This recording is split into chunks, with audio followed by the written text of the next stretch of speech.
नमस्कार। यो समाचारमा स्वागत छ। म बिनुका श्रेष्ठ। म दिपेश किमिरे। सुरुमा अहिलेसम्मका प्रमुख समाचार।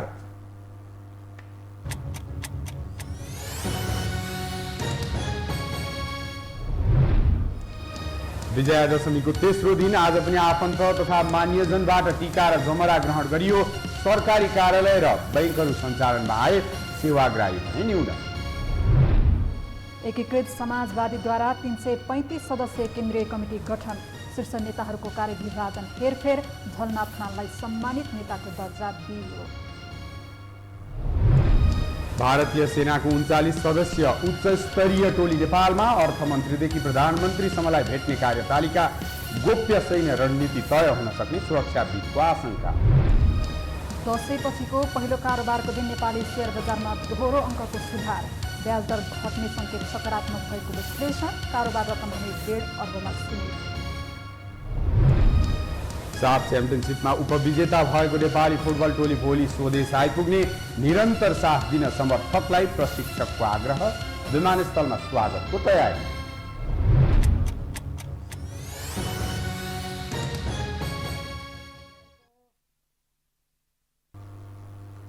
अब समाचार विस्तारमा। विजयादशमीको तेस्रो दिन आज पनि आफन्त तथा मान्यजनबाट टीका र जमरा ग्रहण गरिँदैछ।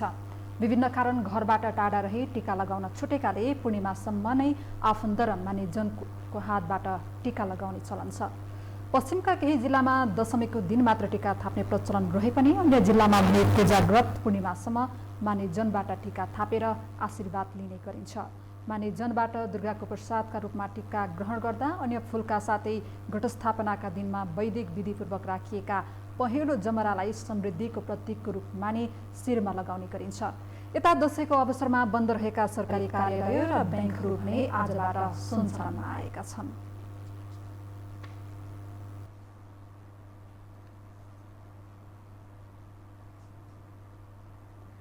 दशैँको बिदामा बन्द भएका सरकारी कार्यालयहरू आजबाट खुलेका छन्। दशैँ बिदा सकिएपछिको पहिलो दिन आज कार्यालयहरू भने सुनसान देखिए। एक रिपोर्ट। दशैँको टीकाको तेस्रो दिन पनि आफन्त र मान्यजनको हातबाट टीका लगाउने क्रम जारी छ। पश्चिमका केही जिल्लामा दशमीको दिन मात्र टीका थाप्ने प्रचलन रहे पनि अन्य जिल्लामा कोजाग्रत पूर्णिमासम्म मान्यजनबाट टीका ग्रहण गर्ने चलन छ। आफन्त तथा मान्यजनसँग आशीर्वाद थाप्ने क्रम जारी रहे पनि सरकारी कार्यालयसँगै बैंक तथा वित्तीय संस्थाहरूले भने सेवा प्रवाह सुरु गरेको छ। फुलपातीदेखि 5 दिन बन्द भएको सरकारी कार्यालयहरू आइतबारबाट खुलेको हो। बिदा सकिएसँगै देशैभरका सरकारी कार्यालयहरू खुलेका छन्। तर दशैँ सकिएपछि पहिलो दिन खुलेको कार्यालयहरूमा सेवाग्राहीहरूको चाप भने एकदम न्यून छ। सर्वसाधारणका लागि प्रत्यक्ष सरोकार राख्ने जिल्ला प्रशासन कार्यालय, यातायात कार्यालय, राहदानी विभाग लगायतका कार्यालयमा सेवाग्राहीहरू तुलनात्मक रूपमा एकदम कम देखिए।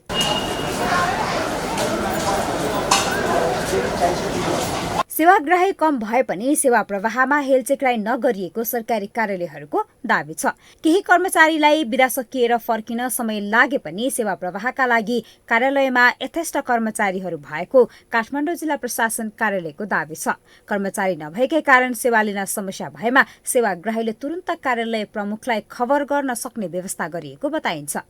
टीका नसकिएसम्म सरकारी कार्यालय खुले पनि सेवाग्राहीको चाप न्यून नै हुने कर्मचारीहरू बताउँछन्। दशैँको बिदापछिको पहिलो दिन भएको हुनाले त्यति साह्रो भिडभाड देखिएको छैन। कतिपय सेवाग्राहीहरू अब बाहिर पनि हुनुहुन्छ होला, विभिन्न कारणले आउन नभ्याउनु भएको अवस्था पनि होला। तर जति सेवाग्राहीहरू आउनुहुन्छ अब उहाँहरूलाई कानुनत दिनुपर्ने सेवाहरू हामीले उपलब्ध गराउँछौँ। हाम्रो सेवाग्राहीहरूलाई सेवा दिन पुग्ने गरेर कर्मचारीको व्यवस्था मिलाएको छौँ हामीले र कुनै पनि सेवा चाहिँ अवरुद्ध हुने अवस्था चाहिँ विद्यमान छैन। दशैँपछि कार्यालय खुलेको पहिलो दिन भएकोले छिटो र सहज रूपमा आफ्नो काम फत्ते गर्न पाएकोमा सेवा लिन पुगेका सर्वसाधारणले सन्तुष्ट व्यक्त गरे। कार्यालयहरूमा भिडभाड कम हुँदा अरू बेला भन्दा सहजै र छिटो काम भएको सर्वसाधारणको भनाइ छ। म यो लाइसेन्सको रिन्यु गर्नको लागि खै आज त अब सुरुको दिन भएर हो कि एकदम छिटै भयो। लगभग आधा घन्टामा सिद्धियो। दशैँ अगाडि अलि भिडै थियो। आज चाहिँ अब तुरुन्तै भयो यो अब म नागरिकता छोरीको प्लस अनि मेरो पनि प्रतिलिपि लिनुपर्ने थियो। पुरानो नागरिकता चाहिँ डिस भएको थियो, फोटो डिस भएको भएर काम लगभग 2 जनाको 1 घन्टाको बिचमा 2 जनाको सिधै छोरीको र मेरो छिटो, एकदमै छिटो भयो। आज कम्पनी छ प्लस यहाँ चाहिँ त्यति भिडभाड भयो भने उहाँले छिटो गर्नु हुँदो रहेछ। सरकारी कार्यालय र वित्तीय संस्थाहरू खोलेपछि केही दिन यता सुनसान रहेको काठमाडौँमा पुनः चहल पहल बढ्न थालेको छ। सर्वसाधारण दशैं बिदालाई बेट मार्दै आफ्नो नियमित दैनिकीमा फर्किन थालेका छन्। दशैंमा घर गएका सर्वसाधारण समेत राजधानी फर्किन थालेका छन्। कलङ्की, कोटेश्वर लगायतका नाकाहरूमा दशैं मनाएर काठमाडौँ फर्किनेको भिड बढेको छ। यो टेलिभिजनका लागि क्यामेरामा सञ्जय घिमिरेका साथमा निम्लेकी शेर्पा, काठमाडौँ। नेकपा एकीकृत समाजवादीले केन्द्रीय कमिटी विस्तार गर्नुका साथै शीर्ष नेताहरूको कार्यविभाजनको टुङ्गो लगाएको छ। जारी अन्तर्पार्टी निर्देशन अनुसार समाजवादीमा 335 सदस्यीय केन्द्रीय कमिटी गठन गरेको हो। पार्टीका अध्यक्ष माधव कुमार नेपाललाई पार्टीको समग्र नेतृत्व र संसदीय दलको नेताको जिम्मेवारी दिएको छ। यस्तै पार्टीका वरिष्ठ नेता झलनाथ खनाललाई विदेश विभाग प्रमुख, मुकुन्द न्यौपानेलाई उद्योग वाणिज्य विभाग प्रमुखको जिम्मेवारी दिएको छ। प्रदीप नेपाललाई प्रतिष्ठानहरूको इन्चार्ज, उपाध्यक्ष राजेन्द्र पाण्डेलाई राजकीय मामिला विभाग प्रमुख र बागमती प्रदेश संसदीय दलको नेता, उपाध्यक्ष प्रमेश हमाललाई स्कुल विभाग प्रमुखको जिम्मेवारी दिएको छ। पार्टीले झलनाथ खनाललाई सम्मानित नेता बनाएको छ। यसअघि नेता खनाललाई वरिष्ठ नेता भन्दै आएको सो पार्टीले हालै जारी अन्तर्पार्टी निर्देशनमा सम्मानित नेताको दर्जा दिएको हो।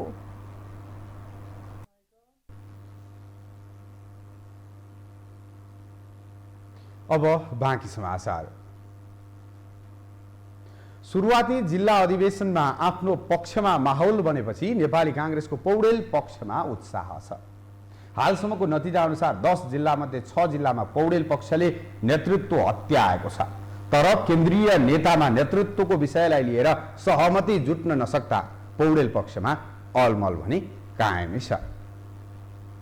नेपाली कांग्रेसको आसन्न 14औं महाधिवेशनका लागि विवादित बाहेकका जिल्लामा वाडा अधिवेशन र पालिका अधिवेशन टुङ्गिएसँगै हिमाली जिल्लाको अधिवेशन सम्पन्न भएको छ। हालसम्म सम्पन्न भएका 10 हिमाली जिल्लामा सभापति शेरबहादुर देउवा नेतृत्वको संस्थापन पक्षले 4 जिल्लामा नेतृत्व हत्याएको छ भने 6 जिल्लामा वरिष्ठ नेता रामचन्द्र पौडेल पक्ष विजय भएको छ। कतै सर्वसम्मत त कतै निर्वाचनका माध्यमबाट नेतृत्व चुनिएका छन्। हालसम्मको नतिजालाई आधार मान्ने हो भने पौडेल पक्षले प्रकट जमाएको छ, जसले केन्द्रीय नेतृत्व परिवर्तनमै प्रभाव पार्ने भएपछि पौडेल पक्षमा उत्साह जागेको छ। तर पौडेल पक्षमा सभापतिका आकांक्षी धेरै रहेकाले एकल उम्मेद्वार चयन गर्न फलामको चिउरा चपाएसरी हुने निश्चित छ। कांग्रेसमा सभापति नै प्रधानमन्त्री बन्ने परम्परा भएकाले नेताहरूमा नेतृत्वमा पुग्न मरिहत्ते गर्ने परिपाटी बसेको नेताहरूको बुझाइ छ। तपाईहरु अभिभावक भएर बस्नुहोस्, अब हामी त्यो गतिमा बस्नु भन्छ। हिम्मत भए त तिमीसँग म चुनाव लड्छु, सके तिमीले जिताउन नसके म जित्छु। उनीहरू के भन्छन् भनेदेखि तिमीहरू प्रधानमन्त्री होस्, राष्ट्रपति बनुन्, सभापति हामीले दियोस् भन्ने। नेपाली काङ्ग्रेसमा शेरबहादुर एकचोटि बाहेक गिरिजा प्रसाद भएको बेलामा नेपाली काङ्ग्रेसको सभापति बाहेक अरू कुनै पनि प्रधानमन्त्री भएकै छैन। सभापति हुनु भनेको प्रधानमन्त्री बन्नलाई नै हो। त्यसकारण यिनीहरूले यो नक्कली कुरा गरेर तपाईँ सभापति प्रधानमन्त्री बन्नुहोस्, तपाईँ राष्ट्रपति बन्नुहोस्, म एकचोटिको लागि मात्रै सभापति बन्नु भनेको नपाउनेसम्म चाहिँ सभापति मात्र बन्ने हो। सभापति भइसकेपछि यिनीहरू कोही पनि प्रधानमन्त्रीबाट हट्ने। जिल्लामा उत्साहजनक सहभागिता देखिएका बेला केन्द्रमा भने नेताहरू रणभुल्लमा परेका छन्। सभापति देउवा विरुद्ध साझा उम्मेद्वार तय गर्ने प्रस्ताव महिनौदेखि चल्दै आए पनि कसले कसलाई छाडेर जाने अझै टुङ्गिएको छैन। गत भदौ 17मा सभापतिका 4 मुख्य दावेदार एकै मञ्चमा उभिएर साझा उम्मेद्वार बनाउने घोषणा गरेका थिए। तर 1 महिना बढी समय बितिसक्दा समेत केन्द्रीय नेतृत्वबीच सहमति नहुँदा तल्लो तहका कार्यकर्ता अन्योलमा छन्। बरु 4 जना नेता नै देउवा विरुद्ध उभिने प्रयासले कांग्रेसमा गुटको संस्थागत विकास भएको विश्लेषण भइरहेको छ। उहाँहरूले अस्ति 4 जना एकैचोटि चाहिँ पार्टी अफिसमा बसेर हामी 4-5 जनाका बिचमा एउटै सहमतिबाट एउटै उम्मेदवार हुन्छ भनेर जब उहाँले उद्घोष गर्नुभयो, त्यसले के स्थापित गर्यो भने संस्थागत रूपमा गुटको विकास गर्नलाई त्यो एउटा फाउन्डेसन भयो। त्यो गलत भयो भन्ने मेरो धारणा छ। उहाँहरूले आफैले एक्लै उम्मेदवारी घोषणा गर्ने जो भए पनि भोलि सबै मिलेर हामी एउटा हुन्छौँ भनेको भए पनि हुन्थ्यो। 4 जना मात्रै किन नि? सभापति देउवा विरुद्ध उभिन वरिष्ठ नेता रामचन्द्र पौडेल, महामन्त्री शशाङ्क कोइराला, पूर्व महामन्त्री प्रकाशमान सिंह र केन्द्रीय सदस्य शेखर कोइराला तत्साड मत्साड गरिरहेका छन्। साथ छाडेर सभापति देउवा विरुद्ध उत्रिएका उपसभापति विमलेन्द्र निधि समेत सभापतिको उम्मेदवार हुन्। यसै कारण पौडेल पक्षका 4 मध्ये शशाङ्क र प्रकाशमान बीच उनको हिमचिम चलिरहेको छ। उता महामन्त्रीका उम्मेदवार गगन थापाले साथ छाडेका कृष्णप्रसाद सिटौला समेत कसलाई समर्थन गर्ने भन्नेमा अलमलमै छन्। तथापि कार्यवाहक सभापति मानेर देउवासँग मिल्न उनलाई दबाव परिरहेको छ। विपक्षीहरू ठोस रणनीतिका साथ अघि नआउँदा देउवा समेत संशयमा छन्। अब यतातिर भीमले निधि पनि उठ्दैछ हुनुहुन्छ भन्ने उहाँले अब सम्पर्कहरूले खोलिसक्नुभयो, प्रकाशमानले पनि सम्पर्कहरूले खोलिसक्नुभयो भन्ने सुन्ने अब कति म गएको छैन। त्यस्तै गरेर अब शेखर चाहिँ हिँड्न छोड्दैन भन्नुभएको छ होइन। यो तरिकाबाट चाहिँ के छ त भन्दामा उहाँहरू एकजुट भएर एउटो प्रोग्राम लिएर अगाडि बढ्नका लागि त्यति चाहिँ तत्पर भएको मैले देखेको छैन। त्यसले चाहिँ निश्चित रूपबाट के हो त भन्दामा देउवालाई फाइदा हुन्छ। कसले कसको अस्तित्व स्वीकार्ने र अघि बढ्ने भन्ने प्रश्न नै काङ्ग्रेसमा अहम बनेको छ, जसमध्ये पौडेल समूहभित्र समेत उम्मेदवार व्यवस्थापन थप जटिल बन्दै जाने र कित्ता फेरबदलसम्मको सम्भावनामाथि आशंका गरिएको छ। पछिल्लो समय मन्त्री बन्न नपाएका केही प्रभावशाली नेताहरूले नै गुट परिवर्तनको चेतावनी दिने गरेकाले काङ्ग्रेस महाधिवेशन थप रोचक बन्ने देखिएको छ। रक्षा मन्त्री डाक्टर मिनेन्द्र रिजालले आज जङ्गी अड्डाको निरीक्षण गर्नुभएको छ। रक्षा मन्त्री रिजालले राष्ट्रिय सुरक्षाको प्रवर्धन तथा नेपाली सेनाको क्षमता अभिवृद्धिका लागि प्रयत्न गर्ने बताउनु भएको छ। साथै सेनाले प्राथमिकतामा राखेका कार्यहरूको कार्यान्वयनमा स्रोतको सुनिश्चितताका लागि प्रयत्न गर्ने प्रतिबद्धता जनाएको जङ्गी अड्डाले जनाएको छ। यसअघि रक्षा मन्त्रीलाई स्वागत गर्दै प्रधान सेनापति प्रभुराम शर्माले नेपाली सेना जस्तो सुकै परिस्थितिमा पनि संविधान प्रदत्त जिम्मेवारी निर्वाह गर्न कटिबद्ध रहेको बताउनु भएको थियो। हामीसँग समाचार बाँकी नै छन्, अहिलेलाई विश्राम।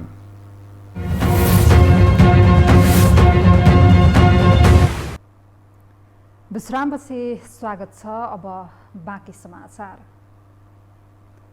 भारतीय सेनाको 39 सदस्य उच्च स्तरीय टोली नेपाल आएका छन्। एक हप्ता भ्रमणको समय लिएर आएको सैनिक टोली नेपाल आउनुको खास रहस्य के हो त? के यो भ्रमणमा सैनिक शिष्टाचार र नेसनल डिफेन्स कोर्स बाहेक अरू कुनै मस्कत हुन सक्छ? एक रिपोर्ट। नेपाल भ्रमणमा आगामी 6 गतेसम्म रहने गरी भारतीय सेनाको जम्बो टोली आइपुगेको छ। भारतका स्थल सेनाध्यक्ष मनोज मुकुन्द नरवणे नेपाल आएको ठिक 1 वर्षपछि भारतीय सेनाको उच्च अधिकारीहरूको जम्बो टोली नेपाल आइपुगेको हो। नरवणे गत कार्तिक 19 गते नेपाल आएका थिए।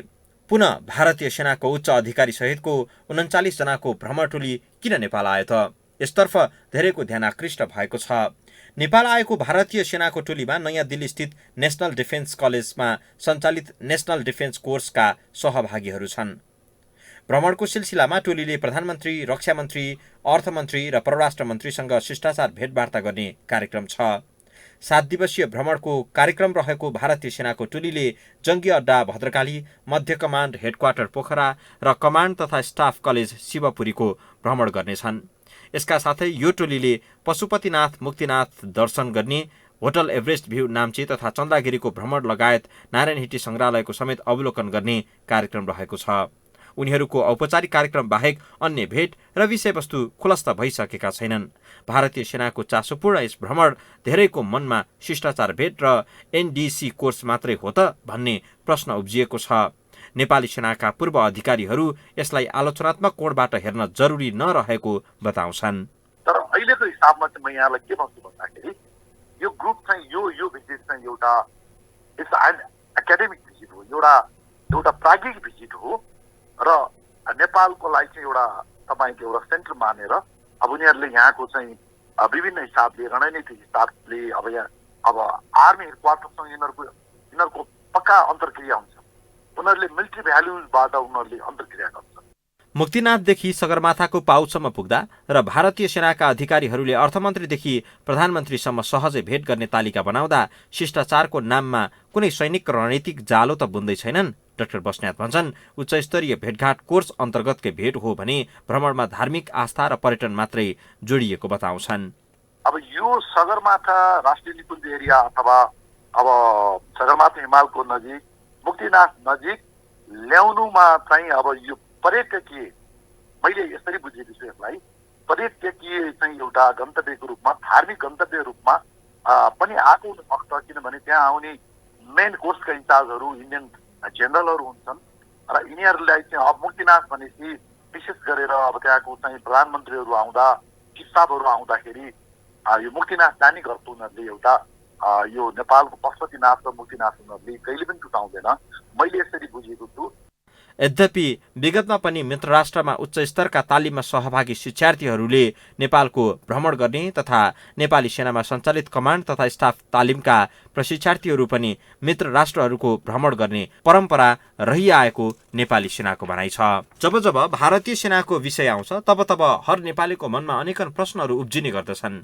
सीमा अतिक्रमणदेखि सीमा नाकामा नेपाली नागरिकलाई दिइएको दुःखबाट नेपालीको मन भारतीय सेनासँग अमिलो बनेको हो। त्यसो त यहाँको अस्थिरता र राजनैतिक स्खलनले नेपाली सेनाको हौवा पिट्ने प्रवृत्ति बनिसकेको छ। त्यसरी सेनाको छविलाई जथाभावी मुस्न भने नहुने जानकारहरूको टिप्पणी छ। सेनाले पनि केही पनि गर्न सक्दैन, यो लेखेर राखे हुन्छ। हौवा हामी क्रिएट नगरौँ। सेनालाई यसो भन्यो भनेदेखि त ओहो के हो यो त, यो त अब राज्य विरुद्ध लाग्यो हो कि भन्छन् भनेर डराउनुहुन्न। हामी ऊ परीक्षितै भएको छैन के त, सरकार प्रमुखको आदेश बिना हामीले डेट चल्ने होइन।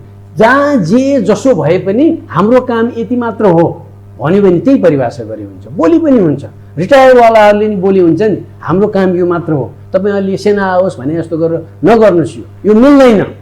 डेमोक्रेटिक चरित्र यही हो भने देखाइदिउँ न हामीलाई।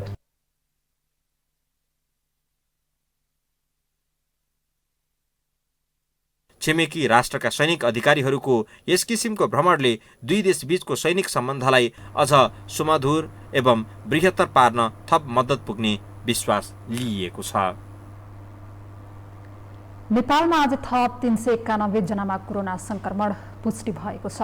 देशभर गरिएको 6,966 पीसीआर परीक्षणका क्रममा 385 जना र 1011 एन्टिजन परीक्षणका क्रममा 6 जनामा कोरोना संक्रमण पुष्टि भएको स्वास्थ्य मन्त्रालयले जनाएको छ। यो सँगै नेपालमा कोरोना संक्रमितको संख्या 8,98,379 पुगेको छ। त्यस्तै कोरोनाका कारण थप 6 जनाको मृत्यु भएको छ। हालसम्म नेपालमा 11,284 जनाको कोरोनाका कारण मृत्यु भएको छ। पछिल्लो 24 घण्टामा 680 संक्रमित कोरोना मुक्त हुँदा हालसम्म नेपालमा 7,81,456 संक्रमित निको भएका छन्।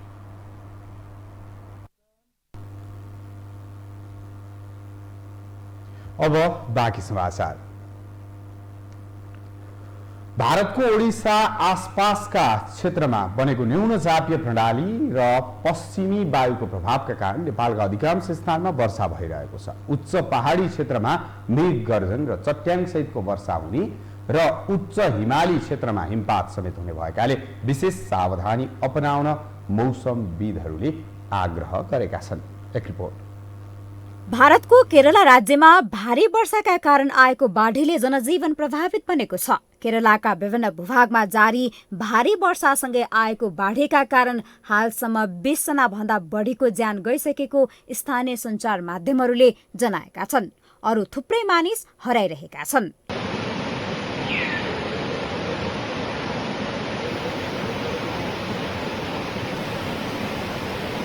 भारतको केरलामा वर्षाले मच्चाएको वितण्ड र नेपालमा पनि विभिन्न स्थानमा जारी वर्षाका कारण मानिसहरू त्रासमा छन्। जल तथा मौसम विज्ञान विभागले देशका विभिन्न स्थानमा मौसम बदली भई सामान्यदेखि भारी वर्षा समेत हुने जानकारी दिएसँगै सर्वसाधारण चिन्तित बनेका छन्। केरलाकै वर्षा नेपाल प्रवेश गर्न लागेको त होइन भन्ने जिज्ञासा पनि छ। मौसम पूर्वानुमान महाशाखाले भने नेपालमा हुने वर्षा र भारतको वर्षाबीच कुनै सम्बन्ध नरहेको बताएका छन्। नेपालमा जारी बंगालको खाडीमा बनेको न्यूनचापी रेखा र पश्चिमी वायुको प्रभावका कारण वर्षा भएको मौसम पूर्वानुमान महाशाखाले उल्लेख गरेको छ। बुधबारसम्म देशका विभिन्न क्षेत्रमा सामान्यदेखि भारी वर्षा साथै उच्च पहाडी र हिमाली क्षेत्रमा हिमपात हुने मौसम पूर्वानुमान महाशाखाले जनाएको छ। सोमबार र मंगलबार चाहिँ विशेष गरी पश्चिमी भूभागीय सुदूरपश्चिम कर्णाली र लुम्बिनी प्रदेश अलि बढी प्रभावित हुने देखिन्छ। ती ठाउँहरूमा भारी वर्षाको सम्भावना धेरै हुन्छ। त्यस्तै गरी बुधबार चाहिँ विशेष गरी पूर्वी र मध्य भूभागहरू बढी प्रभावित हुने गर्छ। त्यसमा चाहिँ प्रदेश नम्बर 1, 2, बागमती, गण्डकी र लुम्बिनी बढी प्रभावित हुने हुन्छ। सालाखाला हेर्ने बेलामा चाहिँ यो 3-4 दिनको मौसमी चाहिँ बदलिने हुन्छ। यसले चाहिँ धेरै भूभागहरूमा हल्कादेखि मध्यम वर्षा र केही भूभागहरूमा चाहिँ भारी वर्षा नै देखाउँछ। वर्षाका कारण नदी तथा खोलाहरूको पानीको सतह बढ्ने, पहिरो समेत जाने सम्भावना रहेकाले सकेसम्म यात्रा नगर्न र गर्ने परे सतर्कता अपनाउन आग्रह गरेको छ। खोला नाला नजिकै नजानु भन्न आग्रह गर्दछु र यो पहिरो पनि जान सक्ने हुन्छ। पहिरो जोखिम क्षेत्रमा चाहिँ सकेसम्म यात्रा चाहिँ नगर्दा नै बेटर हुन्छ र यो प्रणालीले उच्च पहाडी तथा हिमाली भूभागहरूमा हिमपात पनि गर्ने भएकोले र अहिले घुम्ने मौसम भ्रमणको सिजन भएको कारणले गर्दा यो 3-4 दिन अलिकति मौसम डिस्टर्ब हुने भएकोले विशेष गरेर उच्च पहाडी तथा हिमाली भेगहरूमा हिमपात हुने भएकोले यात्रालाई चाहिँ यो 2-3 दिनलाई चाहिँ नगर्दा नै बेटर हुन्छ। बिहिबारबाट मौसममा क्रमशः सुधार आउने मौसम पूर्वानुमान महाशाखाले जनाएको छ। आइतबारबाट देशभर सामान्यदेखि भारी वर्षा जारी छ। खेती थन्क्याउने समयमा वर्षा हुँदा देशभरका कृषक मर्कामा परेका छन्। यो हो टेलिभिजनका लागि निम्नकी शेर्पा, काठमाडौँ। गैर आवासीय नेपाली सङ्घ NRNA को कार्यकाल 6 महिना थपिएको छ। सङ्घको बैठकले विधानको धारा 13 को उपधारा 2 अनुसार वर्तमान कार्य समितिको कार्यकाल 6 महिना थप्ने निर्णय गरेको प्रवक्ता DV छेत्रीले जानकारी दिनुभयो। बैठकमा अध्यक्ष कुमार पन्तले परराष्ट्र मन्त्रालयको पत्रकै कारण 10औं महाधिवेशन समयमै गर्न नसकिएको बताउनु भएको थियो। उहाँले मन्त्रालयकै कारण वर्तमान कार्य समितिले आफ्नो म्याद थप्न बाध्य भएको भन्दै आगामी नोभेम्बर 30 भित्र सङ्घको निर्वाचन गर्ने बताउनु भयो। बैठकले महाधिवेशन प्रतिनिधिका विषयमा आएका गुनासा सम्बोधन गर्न सङ्घका पूर्व अध्यक्षसँगको परामर्शमा स्वतन्त्र समिति गठन गर्ने निर्णय पनि गरेको बताइएको छ।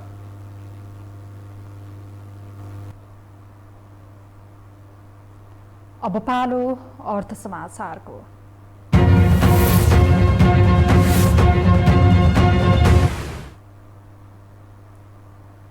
दशैंपछि पहिलो दिनको शेयर बजार सकारात्मक भएको छ। सूचक दोहोरो अङ्कले बढ्दा खरिद बिक्री रकम भने घटेको छ। चाड पर्वको प्रभावका कारण खरिद बिक्री रकम प्रभावित भएको हो। यस दिन नेप्से सूचक 17.59 अङ्कले बढ्दा 1 अर्ब 49 करोड रुपैयाँ भन्दा बढीको शेयर कारोबार भएको छ। एक रिपोर्ट। दशैंपछिको पहिलो कारोबारको दिन आइतबार नेप्से परिसूचक 17.5 अङ्कले बढेर बन्द भएको छ। अब कार्तिक लागेसँगै बजारले बिस्तारै गति लिँदै अघि बढ्ने अपेक्षा गरिएको छ। वाणिज्य बैंकहरूले ब्याज दर घटाउने संकेत गरेका कारण बजार बढेको कतिपयको बुझाइ छ। दशैं अघिको अन्तिम कारोबारको दिन 2639.38 बिन्दुमा बन्द भएको नेप्से यस दिन 17.59 अङ्कले बढेर 2656.96 बिन्दुमा बन्द भएको छ। त्यस्तै आइतबार सेन्सिटिभ इन्डेक्स 3.17 अङ्क, फ्लोट इन्डेक्स 0.93 अङ्क र सेन्सिटिभ फ्लोट इन्डेक्स 0.81 अङ्कले बढेको छ। नेप्से बढे पनि कारोबार रकम भने 1.5 अर्बमा सीमित भएको छ। 218 कम्पनीको 21,328 पटकको कारोबारमा 1 अर्ब 49 करोड 73,75,000 रुपियाँ बराबरको 47,60,295 किता शेयर खरिद बिक्री भएको छ। लगानीकर्ताहरू अझै पनि फेस्टिभल मुडमा भएका कारण कारोबार रकम घटेको विश्लेषण भएको छ। यस दिन 13 उपसमूह मध्ये म्युचुअल फन्ड उपसमूहको सूचक बाहेक अन्य सबै उपसमूहको सूचक बढेको छ, जसमध्ये होटल तथा पर्यटन उपसमूहको सूचक सर्वाधिक 3.51% बढेको छ। त्यसैगरी यस दिन अन्य उपसमूहको सूचक 2.06% बढेको छ भने व्यापार विकास बैंक र निर्जीवन बीमाको परिसूचक 1% भन्दा बढीले बढेको छ। कारोबार रकमका आधारमा नबिल बैंक शीर्ष स्थानमा रहेको छ। सो बैंकको यस दिन 8 करोड 32,67,000 रुपियाँ बराबरको शेयर खरिद बिक्री भएको छ। त्यसै गरी यस दिन हिमालयन डिस्टिलरीको 7.5 करोडको सेयर कारोबार भएको छ। आइतबार मात्रै लाभांश घोषणा गरेको आइसिएफसी फाइनान्सले 6 करोडभन्दा बढीको सेयर खरिद बिक्री गरेको छ। कारोबारमा आएका चन्द्रगिरी हिल्सको सेयर मूल्य आइतबार सर्वाधिक 6.97% बढेको छ। त्यसै गरी यस दिन हिमालयन ऊर्जाको सेयर मूल्य 5% भन्दा बढीले बढेको छ भने घलेम्दी हाइड्रो पावर र कामना सेवा विकास बैंकको सेयर मूल्य 4% भन्दा बढीले बढेको छ। यस दिन सिटिजन म्युचुअल फन्ड 2 को एकाइ मूल्य सर्वाधिक 5.66%ले घटेको छ। हामीसँग अन्तर्राष्ट्रिय र खेल समाचार बाँकी नै छन्। अहिलेलाई विश्राम।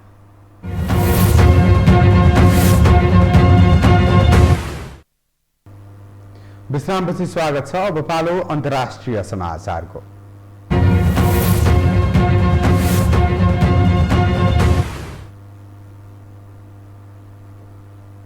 भारतको दक्षिणी केरला राज्यमा अविरल वर्षापछि आएको बाढीका कारण कम्तीमा 21 जनाको ज्यान गएको छ। बाढीमा परि दर्जनौं व्यक्ति बेपत्ता भएका छन्। बाढीका कारण कतिपय स्थानमा भीषण पहिरो गएको छ। पहिरोमा परेर दर्जनौं व्यक्ति बेपत्ता भएका छन्। केरलाको इदुकी र कोट्याम जिल्लामा बाढी र पहिरोको प्रकोप देखा परेको प्रहरीले जनाएको छ। कोट्याम जिल्लामा बाढीले बढी क्षति पुर्याएको हिन्दुस्तान टाइम्सले जनाएको छ। बाढीमा परेर मृत्यु भएका र हराएका मध्ये अधिकांश त्यहीँका स्थानीय रहेको बताइएको छ। सो क्षेत्रमा आइतबार दिनभर वर्षा भइरहेको पनि बुझिएको छ। बाढीका कारण कतिपय स्थानीय सडकहरू अवरुद्ध समेत भएका छन्।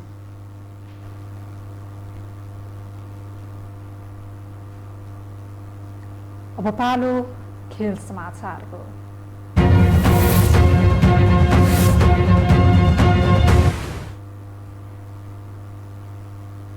मालदिभ्समा हिजो सम्पन्न साफ च्याम्पियनसिपमा दोस्रो भएको राष्ट्रिय फुटबल टोली भोलि स्वदेश आइपुग्ने भएको छ। साफ च्याम्पियनसिपको 28 वर्षको इतिहासमा नेपाली टोलीले पहिलो पटक हिजो फाइनल खेलेको थियो। राष्ट्रिय टोलीले आइतबार मालदिभ छाड्नेछ। हवाई मार्गबाट कतारको दोहा हुँदै टोली भोलि राति 9 बजे त्रिभुवन अन्तर्राष्ट्रिय विमानस्थलमा ओर्लने अखिल नेपाल फुटबल संघ एन्फाले जनाएको छ। टोलीका मुख्य प्रशिक्षक अब्दुल्लाह अलमुताइरीले समर्थकहरूलाई निरन्तर साथ दिन आग्रह गर्दै स्वागतमा विमानस्थल आउन आग्रह गरेका छन्। साफको तयारीको सिलसिलामा नेपाली टोली भदौ 25 गते कतार गएको थियो। कतारबाट साफ च्याम्पियनसिपका लागि टोली असोज 11 गते मालदिभ्स पुगेको थियो।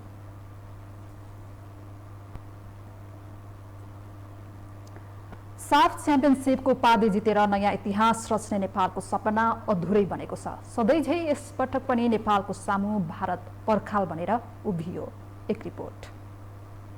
नेपाली फुटबलका लागि शनिबार निकै अर्थपूर्ण दिन थियो। नेपालले साफको इतिहासमा नै पहिलो पटक फाइनल खेल खेल्दै थियो। प्रतिस्पर्धी थियो नेपालसँग सीमा जोडिएको छिमेकी राष्ट्र भारत। रोटीबेटी रीतिरिवाज पर्व संस्कृति सबै मिल्दोजुल्दो भए पनि भारतसँग नेपालको हरेक क्षेत्रमा बदलाको भावना रहिआएको छ। भारतको हरेक क्षेत्रमा हस्तक्षेप र हेपाहा प्रवृत्तिका कारण नेपालीहरू भारतसँग रुष्ट हुन्छन्। चाहे जुनसुकै प्रतियोगिता होस्, भारतसँग नेपाल कहिल्यै हार्न चाहँदैन। भारतसँगको हार नेपाललाई कदापि स्वीकार्य हुँदैन।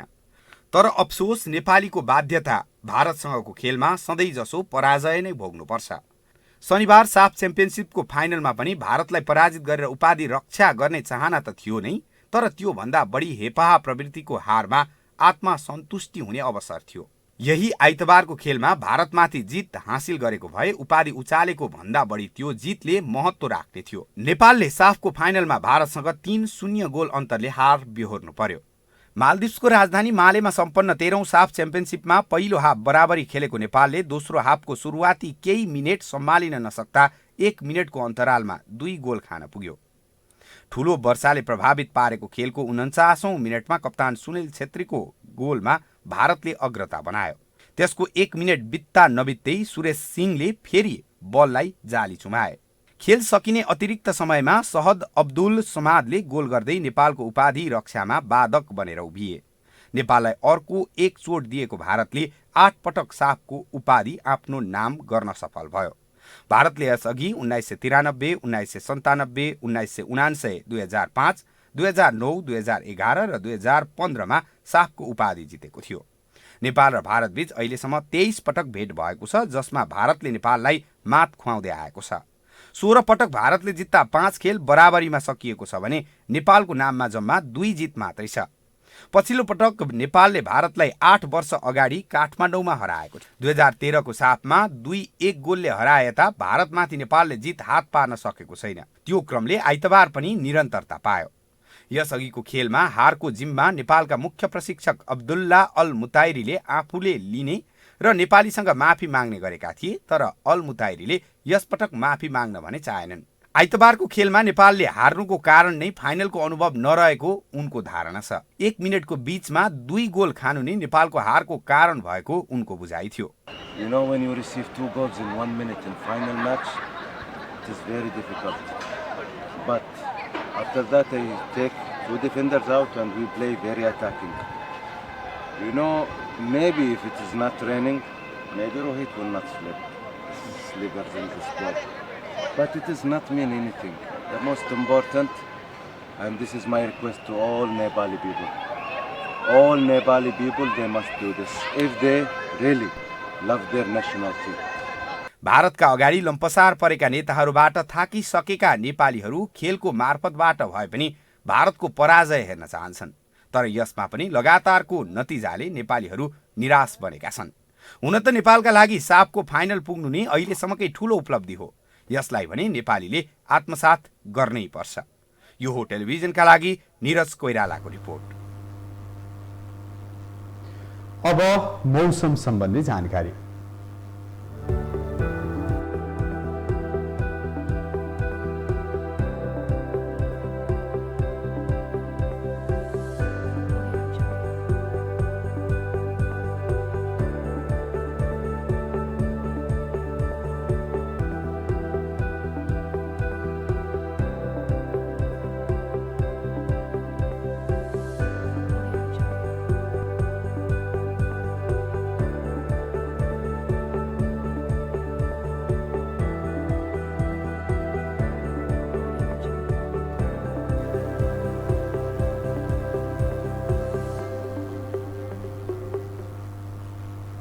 यससँगै हामी यो हो समाचारको अन्त्यमा आइपुगेका छौं। बिदा हुनु अघि प्रमुख समाचार पुनः एकपटक।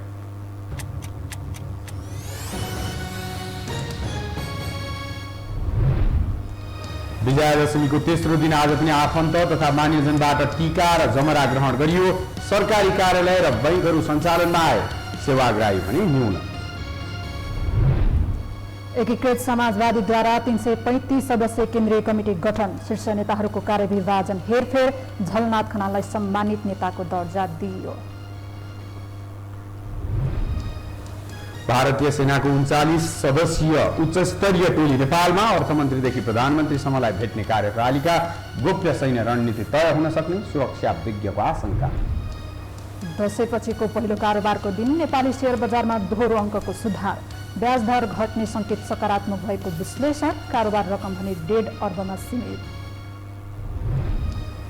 साफ च्याम्पियनसिपमा उपविजेता भएको नेपाली फुटबल टोली भोलि स्वदेश आइपुग्ने, निरन्तर साथ दिने समर्थकलाई प्रशिक्षकको आग्रह, विमानस्थलमा स्वागतको तयारी।